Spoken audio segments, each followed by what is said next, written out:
Hey guys, Jacqueline Fernandez at the Alert Center. It's almost time to share a special day with your loved one or loved ones, or Galentine's Day, or whatever you want to do. So Valentine's Day is on the 14th, and we want to make sure that you're prepared, you're ready, and you don't get duped by those scammers out there who are trying to play in your heartstrings, unfortunately.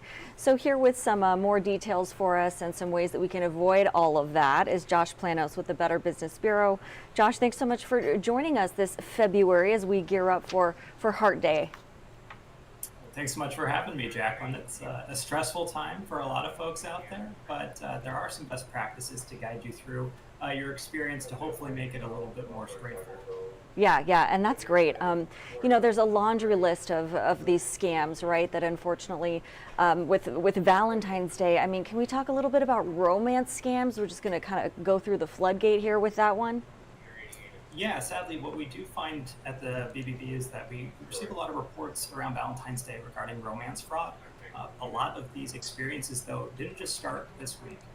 Many of them actually seem to have originated around the holidays when folks are thinking more and more about familial opportunities. Maybe, the opportunity to bring somebody new into your life is top of mind during that season. But a lot of times, there's all sorts of opportunities for people to be taken advantage of during a week in which jewelry is a hot commodity, flowers, hot commodity, dinner reservations, hot commodity. And so sadly, a lot of folks have negative experiences this time of year because of a lot of the romance fraud and romance fraud related tactics that pop up seemingly around the holidays and into the early part of the year. Yeah, and you don't want to be one of these victims, right? I mean, especially if you're trying to buy something for your loved one, perhaps, or I mean, even on the receiving end, you want to know that these are legitimate gifts that you're actually getting. So I would assume that that's definitely part of it, right? Absolutely. These are really, really nefarious type scams because they really involve typically a lot of money, right? When you already have some built-in respect and love for one another, that can be a really useful carrot for a scammer. But as you mentioned, Jacqueline, there are all sorts of, there's fake jewelry that's going out around this time of year. There are fake florists that seemingly are popping up on your social media timeline. So even if you want to navigate things the right way for a real person who you're infatuated with, you want to make sure you're working through credible, reputable organizations that have proven to be trustworthy in the past.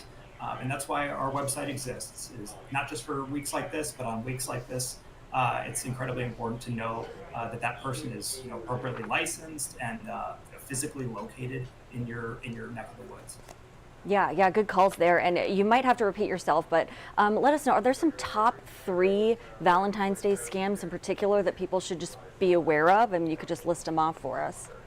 Yeah, we see fake florist scams this type of year. We see fake jewelry related scams, and we see what we would classify as online romance fraud, which is folks who are creating fictitious profiles online simply to get access to somebody's personal connection and ideally their checkbook or their wallet, which is sadly a lot easier to do in the kind of virtual dating or online dating landscape that we all exist in. Yeah, exactly. And clearly you guys have this all laid out for us, bbb.org/all/Valentine's Day. Just prepare ahead of time, like you're saying. You also have some tips for choosing a florist, as you mentioned, tips for buying or selling jewelry. We forget about that part sometimes. And, just some fail-safe practices if you're looking for specific gifts online.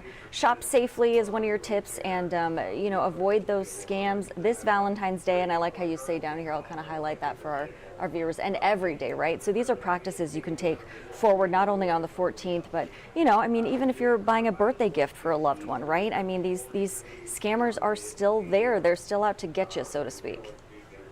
Absolutely. And, while we do see an enormous uptick in the amount of what is actually reported to us in early February regarding romance fraud. Romance fraud does not know a certain season. It is found year round. And sadly, what we found through what's been reported to us is that a lot of these relationships began many months ago. These are really long, simmering scams, as opposed to, say, you're trying to purchase a product and you go to a site that is a little bit sketchy.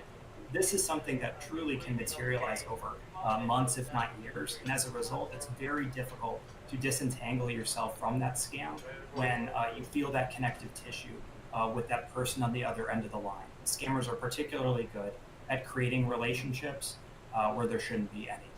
Yeah, yeah, that's a good point, exactly. So maybe in January you met someone online, right? And now we're in February, and I'm not saying that this is a scam, but something to look out for, and kind of just question who the other person is on the other end of the phone or on the other end of the tablet or computer. Yeah, and ideally you want to meet that person, right? It's Right, just like we talked about with, you're trying to adopt a pet. You want to meet that pet before you adopt it, right? right. Most relationships are at least trying to gravitate toward an in-person relationship. So if someone is making excuses for, both why the relationship is moving extremely fast and also why we can never see one another in person, Right. in addition to asking for money, all of these things are red flags. It's really important to take a step back and to be aware of. I know it's very challenging when you're in the throes of love and there's a new opportunity, but it really is important to think back to some of these foundational elements of what makes a relationship, and you'll avoid a lot of what is ultimately reported to us. Yeah, that's true. That's a very good point. All right, Josh. Well, thanks so much for your time today. Happy Valentine's Day to you and your loved ones. And we'll see you again next week, hopefully. Thank you, Jacqueline. All Take right. care. Thanks for the tips. You too. All right, guys. If you're just joining us, we were just chatting with Josh Planos with the Better Business Bureau about some Valentine's Day scams to avoid. And unfortunately, a lot of these scams really do pull on people's heartstrings. So make sure that you're not getting duped. So a good thing to say before we see all that chocolate and roses and all that wonderful stuff on the 14th. Now, before we go, do want to chat a little bit about weather. So let's take a live look outside from our Blackstone camera. Guys, it is so gray and miserable out there. I'm sorry. Look at this. Senior Chief Meteorologist Rusty Lord says expect light snow. Maybe you did see some light snow before 7 o'clock this morning if you were up that early, and then cloudy and cold at 12:10. Here we are. It's cloudy and cold, so he's right on this one. The high is going to be a whopping 16 degrees out there, so bundle up. Here's another image that I do want to show you. This is from our first national camera, a live shot looking at the Missouri River. So you can see the flag blowing in the wind, another gray shot for you, and just chunks of ice there on the river, okay? So it's a chilly one. It's a chilly one. Rusty anticipates tonight will be cloudy with snow likely after midnight, so something to take note of there. A low of 6. And then Wednesday, this is our First Alert 6 weather day. So to chat a little bit more about that, I'm going to head to our website here. That's firstalert6.com.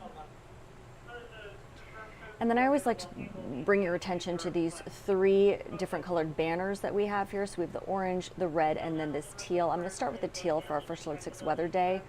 So Rusty anticipates widespread snow bringing travel impacts on Wednesday. So here we go. We have a better look at this First Alert 6 weather day for you.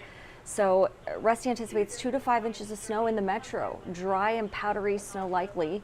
He's anticipating higher amounts south of I-80, and morning and afternoon travel will be impacted. So it's cold out there too. It's 12 degrees and it's going to be snowing. So if you are, pack your patience if you're headed to work, if you're headed to see a loved one, etc. You really want to make sure that you're not one of those people that gets in a car accident. So just make sure you're being safe out there. You're doing your due diligence as a good driver on our roadways. So something to take note of there. And then Thursday, so after Wednesday, sunny and cold with a high of 17. So let's take another look outside. This is a live shot from 144th and Dodge for you. Traffic seemingly flowing very smoothly at this point, so that's good news. You do see little bits of snow on the roadways there, at least those little areas here that don't seem to be much of an issue at this point. But again, something to keep in mind for this evening into Wednesday morning. So something to take note of there. And again, Wednesday, if you're driving around, just make sure that you're safe out there. So something to take note of for sure.